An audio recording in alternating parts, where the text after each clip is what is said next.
L'information de 23h. Bonsoir et bienvenue à tous. Les titres de ce journal. Les réformes du système éducatif ivoirien exposées au siège de l'UNESCO à Paris dans le cadre du pré-sommet sur la transformation de l'éducation. Une rencontre préparatoire du sommet de septembre prochain dans une vision commune. Les ministres en charge de l'éducation nationale de plusieurs pays travailleront jusqu'au 30 juin à établir le mécanisme mondial de coopération en matière d'éducation.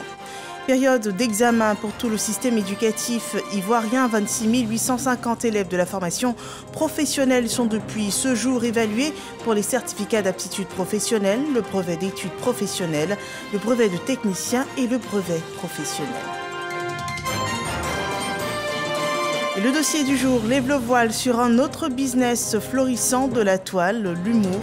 Aujourd'hui, l'humour se met en scène sur le web et les acteurs du web, dits web humoristes, gagnent bien leur vie. Certains vivant en France ont été suivis dans leurs activités par nos équipes et c'est à suivre dans ce journal. Bienvenue dans ce 23h. Le pré-sommet sur la transformation de l'éducation est ouvert depuis ce matin au siège de l'UNESCO à Paris jusqu'au 30 juin prochain. Ce forum inclusif et ouvert a pour objectif général l'exploitation des différentes discussions en cours sur la transformation de l'éducation, l'élaboration de contenu initial et l'établissement d'une vision commune et de suggestions d'action pour le prochain sommet qui aura lieu en septembre. Le point de Michel Tigret. Les ministres en charge de l'éducation représentant plus de 80 pays membres du partenariat mondial pour l'éducation sont en conclave. Ils veulent faire bouger les lignes face aux obstacles qui freinent les progrès en matière d'éducation. Nous nous engageons à transformer l'éducation en mobilisant la volonté politique des plus hauts niveaux locaux, nationaux et internationaux pour des financements de l'éducation accrus, améliorés et innovateur. La ministre Maria Toukoune a présenté les initiatives prises par le gouvernement ivoirien pour rendre le système éducatif plus performant. La Côte d'Ivoire a décidé de transformer en profondeur et de façon qualitative son système éducatif. C'est pour cela que nous avons initié les États généraux de l'éducation nationale et de l'alphabétisation, qui sont des consultations nationales, dans un processus participatif, itératif, inclusif, qui a mobilisé tous les acteurs autour de 3 types de dialogue: dialogue politique, dialogue social et dialogue technique. La preuve de la volonté du gouvernement ivoirien de créer un consensus autour de l'école, c'est la participation d'un syndicaliste à ces assises. Je repartirai en Côte d'Ivoire pour dire à tous mes pairs qu'on peut travailler de concert avec l'administration, on peut gagner de l'administration, on peut donner à l'administration, et c'est main dans la main que nous allons véritablement transformer l'éducation. Transformer l'éducation avec l'expertise de tous les partenaires de l'école. Pour y arriver, la Côte d'Ivoire va aussi intensifier les financements.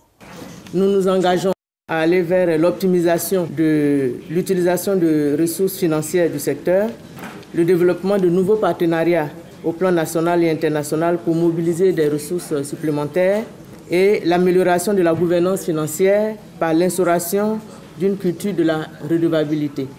Cette première journée de pré-sommet aura permis à l'ensemble des participants de présenter les résultats préliminaires de leurs consultations et de partager les éléments clés de leur engagement à transformer l'éducation. La synthèse des travaux sera présentée au cours du sommet de New York en septembre prochain. Sur la transformation de l'éducation en Côte d'Ivoire, le système de l'enseignement supérieur aborde depuis quelques années déjà des changements. Un plan d'action étant en cours d'élaboration pour repenser le système LMD dans le supérieur public. Il vise à corriger les dysfonctionnements constatés et à redynamiser la mise en œuvre du LMD afin qu'il puisse cadrer avec les fondamentaux du système. Sephora Zegui rend compte de l'ouverture des travaux. Redynamiser et corriger les défaillances observées dans la mise en œuvre du système licence, master et doctorat dans les établissements d'enseignement supérieur. C'est l'objectif que vise l'unité de coordination du contrat de désendettement et de développement C2D en initiant une rencontre avec les acteurs du système d'enseignement supérieur. Il s'agit d'accompagner la modernisation du système éducatif et sur le volet enseignement supérieur et recherche de la Côte d'Ivoire. Donc ça n'est pas une limite, c'est simplement un diagnostic qui a été porté par les autorités ivoiriennes, qui a analysé son dispositif, qui a souhaité définir de nouvelles orientations. Jean-Christophe Béliard, l'ambassadeur de France en Côte d'Ivoire, insiste sur la nécessité d'intégrer le numérique dans le nouveau plan d'action du LMD. La France a déjà contribué à hauteur de 10 milliards de francs CFA au développement du numérique éducatif. Espace numérique, studio d'enregistrement, ouvrages numériques, ressources pédagogiques numériques, formation ouverte et à distance.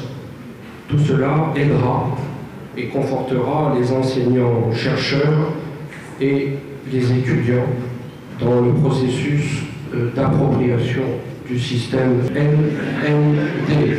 Améliorer la qualité de l'offre de formation afin de le rendre plus performant par rapport aux besoins du monde socio-économique, en cohérence avec les standards internationaux. Voilà la mission du LMD voulue par Adama Diawara, le ministre de l'Enseignement supérieur et de la Recherche scientifique. Il y a un certain nombre de problèmes qui demeurent dans la mise en œuvre de notre système LMD.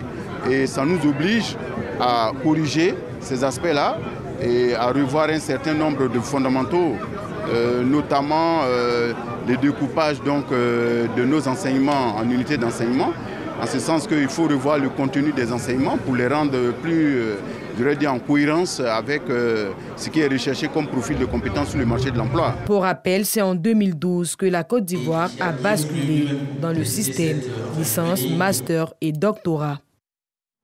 Et nous parlons à présent d'évaluation. Les élèves du système de la formation professionnelle sont depuis ce mardi convoqués aux examens de fin d'année académique. 26 850 candidats sont inscrits pour cette session 2022. Issa Chonoyeo. C'est le centre des TIC et d'informatique appliquée, CELIA, à Trècheville, qui a été choisi pour le lancement des épreuves écrites dans la filière de la formation professionnelle. 26 850 candidats sont donc en lice pour l'obtention des diplômes du CAP, certificat d'aptitude professionnelle, du BP, brevet d'études professionnelles, du BT, brevet des techniciens et du BP, brevet professionnel. Bon, pour l'instant, c'est abordable. Nous sommes en puériculture et diététique infantile. Voilà, en puériculture, ici, on parle d'une jeune fille qui a contracté une grossesse à l'âge de 15 ans. Le directeur de cabinet, Sangaré Moustapha, qui a procédé au lancement de ces épreuves écrites au nom du ministre de l'Enseignement technique et de la formation professionnelle, se dit satisfait du bon déroulement de ces épreuves. Nous avons démarré par la phase des épreuves physiques. Ensuite, il y a eu les phases de soutenance des travaux pratiques. Et aujourd'hui, nous lançons les épreuves écrites. Ça se passe bien, les candidats sont présents, il y a quelques absents quand même. Les épreuves écrites prennent fin le vendredi 1er juillet 2022 sur l'ensemble du territoire. Quant aux résultats, ils sont prévus pour le jeudi 21 juillet 2022. Et ces examens se déroulent dans tout le pays, dans les filières tertiaires et industrielles. Ils sont 1737 candidats répartis dans 6 centres de composition. Ils souhaitent tous décrocher le brevet de technicien ou encore le certificat d'aptitude professionnelle. Le reportage de Soro Corona. Épreuve écrite du brevet des techniciens et du certificat d'aptitude professionnelle dans les filières tertiaires et industrielles. Dernière étape des examens du ministère de l'Enseignement technique, de la formation professionnelle et de l'apprentissage. Dans la région de Béké, ils sont 1737 candidats, dont 414 pour le CAP et 1323 pour le BT, qui composent dans 6 centres. Avant la distribution des copies, le stress et l'angoisse se lisent sur le visage des candidats. Ça peut aller. Je suis confiante et j'ai confiance en Dieu. Il va nous aider. Présente pour le lancement officiel des épreuves, les autorités administratives exhortent les candidats et surveillants à tourner le dos à la fraude. Le président de la République demande un Ivoirien nouveau. Et l'Ivoirien nouveau, c'est l'Ivoirien, enfin, c'est la refondation des mentalités. Voilà, donc ça veut dire quoi? Que l'excellence ne rime pas avec la tricherie. Les épreuves ont débuté par la technique d'expression, une épreuve à la portée des candidats. Le sujet parle de la formation technique et professionnelle. Le sujet est abordable pour moi parce que ça nous concerne. L'État fait ça pour que nous, on puisse demain comment aider nos parents, comment s'en sortir après nos formations. Pour le directeur régional du ministère de l'enseignement technique, de la formation professionnelle et de l'apprentissage, toutes les dispositions sont prises pour des examens crédibles. Nous avons dans la région de Bakel au maximum 22 candidats qui sont surveillés par 2, quelquefois 3 examinateurs, 3 surveillants. Et tout ça pour juguler les volontés, peut-être les velléités de fraude. Les portables ne sont pas admis dans les salles. Nous espérons avoir au moins 85% d'admis au niveau du CAP. Les épreuves écrites du BIP et CAP prennent fin le vendredi 1er juillet. Voilà donc pour des résultats crédibles et améliorés, on dit non à la fraude. Ce mardi fut aussi jour d'examen pour les candidats au baccalauréat. Les épreuves orales du baccalauréat général session 2022 ont débuté ce 28 juin sur toute l'étendue du territoire. 330 567 candidats, toutes séries confondues, affrontent les épreuves. C'est Frazigui. Lycée moderne de Cocody ce mardi matin. Ici, plus de 730 candidats prennent part aux épreuves orales du bac. Dans cette salle, des élèves assis patiemment attendent leur tour de passage devant un examinateur. Nous ont donné des tests à bosser déjà depuis le début de l'année, donc ce sont les mêmes tests qu'on verra aujourd'hui. À 2 pas de cette salle, les épreuves démarrent par l'appel. Les autres vous attendez dans votre salle. Paul est la première à démarrer son exposé qui portait sur l'œuvre « L'aventure ambiguë » de Cheikh Hamidou Kane. Le matin de l'Occident en Afrique noire se conseillait de souffrir de coups de canon et de violentes tribus. Ceux qui n'avaient point d'histoire rencontraient ceux qui portaient le monde sur leurs épaules. L'exposé de la candidate achevée, elle nous fait un résumé. J'ai parlé du bouleversement des sociétés africaines dans l'œuvre. On a aussi l'impact social sur les Africains. On a aussi la douleur physique qu'ont ressenti les Africains lors de cette pénétration-là. Je pense que c'est quand même bien passé. Déborah, professeure de français, est tombée sous le charme de notre candidate. J'ai été très impressionnée par la première candidate. Je ne m'y attendais pas du tout. Mais il faut dire qu'elle était bien, elle a répondu parfaitement aux questions. Les candidats sont évalués dans plusieurs disciplines telles que le français, l'anglais, l'espagnol et l'allemand. En parlant d'allemand, nous voici dans une salle où les candidats sont auditionnés dans cette langue vivante. Ici également, les enseignants sont satisfaits. J'ai eu des candidats ce matin qui vraiment se défendent bien. Elles ont mis en application ce qu'on leur a dit en classe. Le baccalauréat a démarré dans cet établissement. À notre passage, aucun incident ni absence signalée par le vice-président du jury. Ça se déroule bien, les candidats sont là, les interrogateurs sont là, ça a commencé. Voilà. Au plan national, ce sont 330 567 candidats qui sont soumis à l'examen du baccalauréat cette année. Ils sont repartis dans 525 centres sur tout le territoire national. Ouvrons à présent le dossier économique de ce mardi. Le web et l'humour, une combinaison gagnante, surtout pour les Africains vivant en hexagone. Un talent vendu sur Internet qui fait bien vivre et ils sont pour la plupart étudiants ou en quête d'emploi. Ils sont jeunes, africains et vivent dans l'hexagone et grâce au développement des réseaux sociaux, leur passion pour l'humour s'est transformée en véritable business. Cheikh Koné a suivi certaines dans leurs activités. En France, ils lèvent le voile sur ce web business. Dans le dossier EcoPlus de ce mardi, on regarde.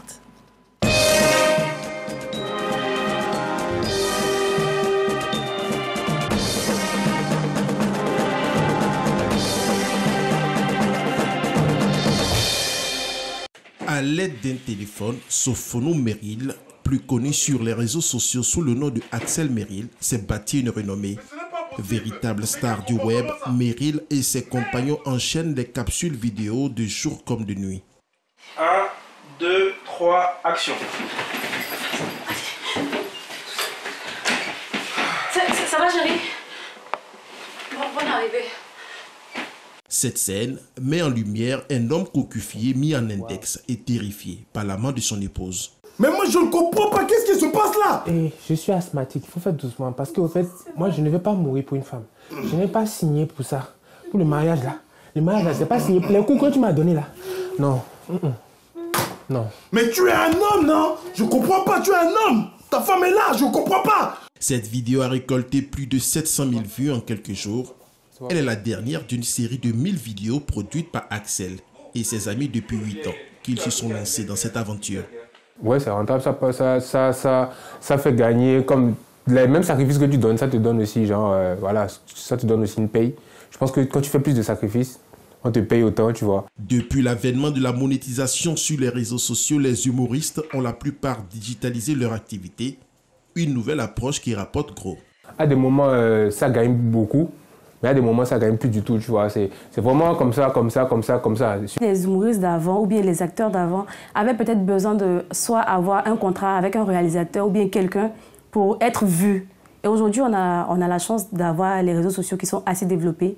Tu peux être vu, tu peux montrer ton talent et tu n'es pas forcément, comment on appelle ça, tu ne restes pas à attendre forcément qu'on vienne te découvrir. Tu peux te montrer et ensuite, ça va faire son effet, quoi. Si Axel revendique plus de 6 millions d'abonnés et environ 50 000 € par an de ristourne, soit 32 millions de francs CFA, notre jeune diplômé en télécommunication d'à peine 25 ans n'entend pas s'arrêter en si bon chemin.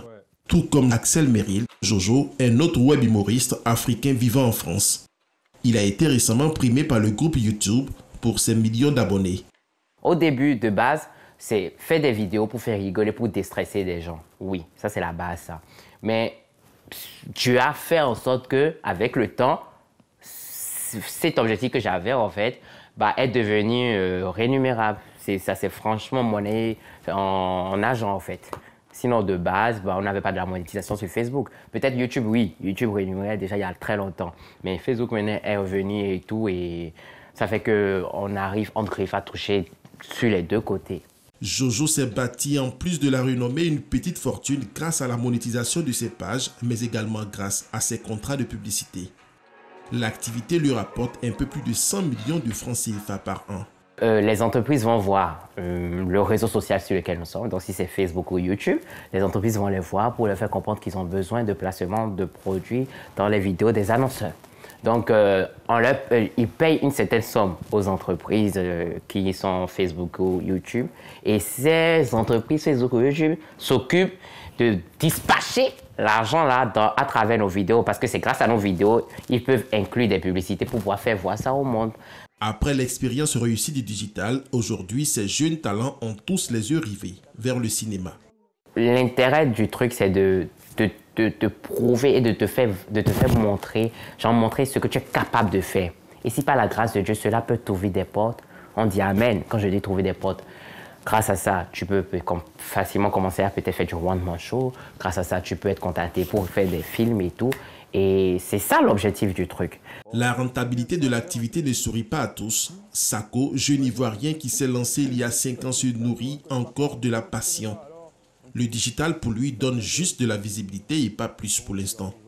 Tu as Facebook qui paye, fait des vidéos constamment. Ce n'est pas mon cas, mais pour certains, ils sont très bien payés. Depuis quelques mois, Sako est retourné à la planche. Je me suis servi des réseaux comme tremplin pour essayer de concrétiser ce que je voulais faire de ce métier, de mes ambitions. Et c'est pour ça que je suis monté sur scène. Donc aujourd'hui, je suis plus concentré sur scène que sur Internet. Et j'essaye de justement me remettre petit à petit sur Internet, essayer de bien gérer mon temps et faire les deux à plein temps. La monétisation des réseaux sociaux a suscité la création de nouveaux métiers. Les web humoristes en font partie. En France comme ailleurs en Côte d'Ivoire, ces nouveaux rois du web explosent les compteurs en matière de rémunération, au grand bonheur des web humoristes africains qui étaient jusque-là à la recherche d'un second souffle. Voilà un dossier sur les web humoristes, un business florissant, dossier que vous pourrez revoir sur rti.info. La primature lance l'élaboration du schéma directeur de développement. Il coordonne et procède au suivi de la mise en œuvre des grands projets à l'effet de traduire sur les territoires respectifs la vision du développement et d'épanouissement du bien-être de l'État. Nous voyons cela dans ce reportage. Le district autonome des lacs, ce sont le Bélier, l'Ifou et le Nzi, donc 3 régions pour 23 146 km². Ici, comment coordonner, suivre et évaluer avec efficacité la mise en œuvre des projets pour le bien-être des 906 000 habitants. La ministre gouverneur de ce district et son collègue Philippe Légré du Bassa-Sandra brandissent le schéma directeur dont l'élaboration convoque le corps préfectoral, les acteurs du développement local, la société civile, les élus et les cadres. Ce schéma intelligent, il permet de définir les actions à mener pour atteindre les objectifs bien précis. Au niveau des infrastructures sanitaires, au niveau donc, de l'éducation, au niveau de la santé. Mais tout ceci, si nous n'avons pas un schéma directeur qui nous guide, vous comprenez que dans ces cas-là, nous naviguons à vue. Soutiennent l'initiative la ministre du Plan, Niale Kaba, et le Premier ministre, Patrick Achi. Le schéma directeur, selon leurs représentants, le professeur Pokou Kofi et Marcelin Bragori, vise à traduire l'idéal sans cesse promu par le président Alassane Ouattara d'assurer l'épanouissement de ses concitoyens. L'atteinte de ces objectifs exigera de tous les participants, notamment un diagnostic sans complaisance des réalités du district en matière de développement, la formulation de stratégies pour adresser les problématiques identifiées, l'établissement de programmes pluriannuels d'investissement afin de réaliser les attentes profondes des populations. Consultation, échanges et réflexions pour identifier l'existant et le manque d'infrastructures ainsi que les actions pour booster le développement. Voilà des précisions sur le schéma directeur du développement donné par Léon Brou. Parlons des rencontres Africa, un rendez-vous des collectivités territoriales, membres de l'Association internationale des régions francophones. L'objectif, c'est d'échanger et partager des expériences entre entreprises et organisations spécialisées dans les secteurs de l'énergie, de l'eau et de l'agriculture. Une délégation de l'Assemblée des régions et districts de Côte d'Ivoire prenait part à ce rendez-vous selon le compte-rendu de Patricia Oumou et Franck Coadio. L'économie francophone sur l'accès aux énergies et les politiques régionales en faveur des jeunes dans les pays francophones sont les sujets qui ont été abordés lors des travaux à l'Assemblée Georges Pompidou de Lyon en France. Exposés, table ronde, partage d'expériences des différentes régions étaient au menu. Question d'œuvrer pour le développement en énergie dans les régions et mettre en place une politique d'emploi en faveur de la jeunesse ivoirienne. Il nous faut faire en sorte que nos pays, en raison des exigences et également de la nécessité pour nous d'aller vers des énergies variées, il faut que nous disposions d'énergies renouvelables afin que nous fassions face au problème de carbone. Donc toutes ces raisons nous amènent donc à imaginer de bonnes formules pour avoir de la bonne énergie et également de l'énergie en quantité suffisante. La délégation ivoirienne de la RDCI, conduite par son président, le Dr Eugène Akaoulé, a ensuite fait partager ses expériences dans les régions du Lot-du-Bois, du Bélier et des Grands Ponts sur la formation professionnelle des jeunes aux métiers agricoles et de la pêche. Les présidents des conseils régionaux ont promis d'accélérer le développement de leur région en énergie, sans oublier la création d'emplois au profit de leur jeunesse politique, chère au président de la République, Alassane Ouattara. Une innovation pour le développement, le ministère de la Réconciliation et de la Cohésion nationale produit une charte d'éthique et de déontologie. C'est un outil de référence de la moralisation et de la gestion des affaires publiques destiné à tous les agents de ce département ministériel. La présentation de ce condensé de valeurs et d'attitudes a été faite le 23 juin dernier. Le commentaire de Laure Goretti et Sidonie Davila. Le ministère de la Réconciliation et de la Cohésion nationale se dote d'une charte d'éthique et de déontologie, un manuel d'une dizaine de pages qui servira de boussole au personnel du ministère. Cette cérémonie qui nous réunit est le symbole de l'engagement de tout le personnel du ministère à travailler en synergie en vue de formaliser l'implémentation de la démarche qualité. Il comprend l'ensemble des règles et principes à observer dans l'accomplissement et la réalisation des activités du ministère. L'éthique regroupe un ensemble de règles qui se différencient et complètent les règles juridiques. Oui, parce que ces règles intègrent le motif, le mobile des activités humaines et tout leur fondement. Un instrument avec des valeurs et exigences d'éthique à consulter et à respecter. Une information de la Maison Bleue, la direction générale de la RTI recevait le président de la Fédération ivoirienne de football. Les patrons des deux entités se sont accordés sur l'essentiel de la collaboration pour les prochaines années. Le point de Patrick Dadier.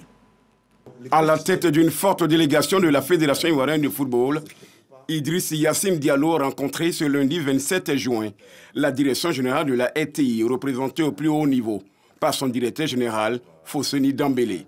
Les échanges ont porté sur le partenariat qui lie les deux entités depuis de longues années.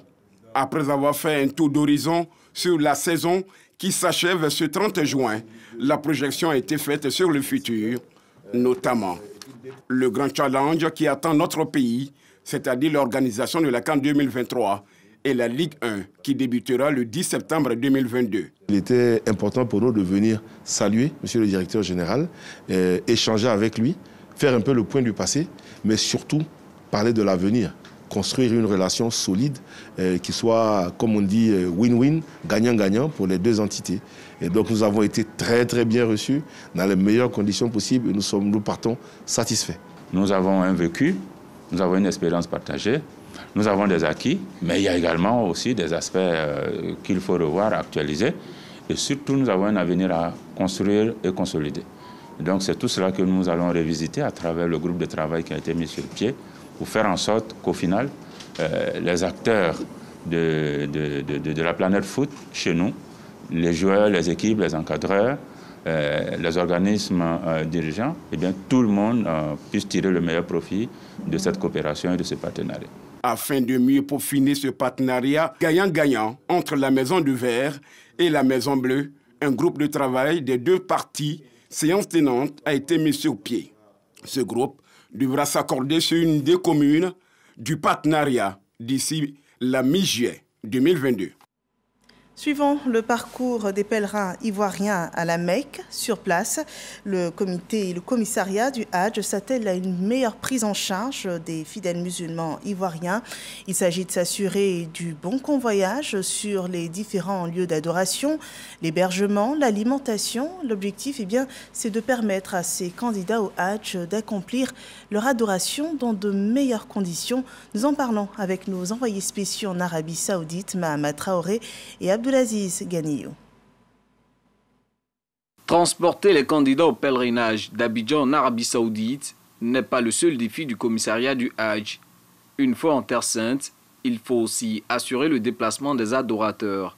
D'abord de l'aéroport vers l'hôtel, ensuite vers les sites emblématiques à visiter à Médine et enfin les convoyer vers la Mecque une fois leur séjour achevé. Ici, de Médine à la Mecque, c'est plus de 400 km. Donc il faut que les cars qui sont dédiés à nos pèlerins soient des cars de bonne qualité, surtout qu'en ce moment il fait très chaud. Pour chaque contingent qui arrive en Arabie Saoudite, un autre défi de taille s'impose, celui d'héberger chaque fidèle. En la matière, le commissariat du Hadj s'est évertué à corriger les imperfections des années passées. Avant, on prenait beaucoup de temps pour loger les pèlerins et ça a fait beaucoup d'amendes. Au jour d'aujourd'hui, on est quitté de 4 heures du temps à 45 minutes d'hébergement pour tous les pèlerins de chaque vol. Ça fait partie de nos critères de performance. Et ce n'est pas tout. Durant le séjour, les hôtes de Dieu ont droit à une pension complète, c'est-à-dire aux 3 repas quotidiens. Des repas concoctés sur place par une équipe mixte composée de chefs cuisiniers de l'hôtel et de cuisinières venues spécialement d'Abidjan. Le quotidien, c'est de faire en sorte que tous les pèlerins, du premier au dernier, soient restaurés au petit déjeuner, au déjeuner et au dîner. Et en plus de cela, qu'ils sentent le goût ivoirien, le goût africain sur les mets produits. Pour l'ensemble des 3 repas, il faut en moyenne servir 5000 plats au quotidien. On a bien reçu, rien ne nous manque ce côté nourriture. Chacun mange à sa faim comme il le faut, comme si c'était sur histoire. On mange du bon poisson. Je viens de manger, là vous me voyez en train de manger, du tchèp au mâchoiron. Et vous savez, le mâchoiron, Et vraiment, c'est un bon poisson qui est bon pour les gens du deuxième âge. Tout ce qu'on nous sait, ça va. Il n'y a pas de problème, il y a des variétés. Ce n'est pas les mêmes plats que nous mangeons tous les jours. Ça varie. Donc ça va, par la grâce de Dieu, on ne se plaint pas. Ce même dispositif de prise en charge attend également les futurs pèlerins dans la ville sainte de la Mecque. Pour les équipes du commissariat du Hajj, le pari est d'assurer aux adorateurs des conditions idoines pour leur permettre d'accomplir sereinement le 5e pilier de l'islam. Voilà, c'est la fin de ce journal. Merci de nous avoir suivis. L'info revient sur RTI 1 demain dès 6h30 et ce sera avec Régis Kofi.